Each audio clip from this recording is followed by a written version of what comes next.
Why did Japan, which could not defeat America, launch a surprise attack on Pearl Harbor?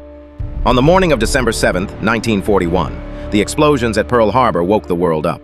Why did Japan dare to swing its sword at America, which had surpassed its industrial strength? This was not just madness, but a gamble forced by the steel grip of resources.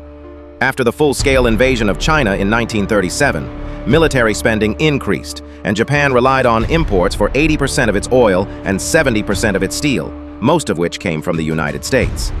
In 1940, the United States declared an embargo on Japan, which effectively strangled the country.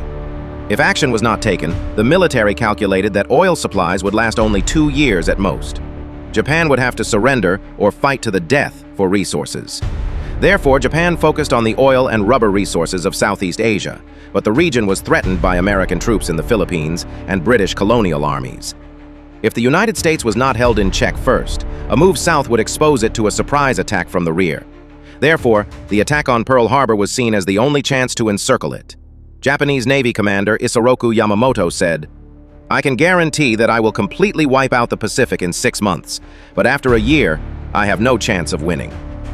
He knew that Japanese industry was only 1/10 that of the United States, and that fighting a protracted war would be tantamount to suicide.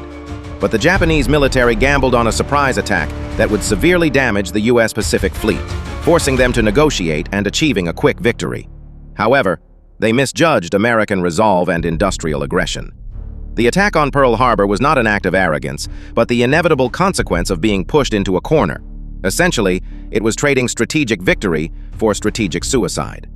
Although the attack sank 18 American ships, it failed to destroy the oil depots and shipyards, and also failed to stop the United States from activating its war machine. 3 days later, the U.S. government passed the War Mobilization Act. Ford factories began producing 1 aircraft a day, and American aircraft carriers were launched like popcorn.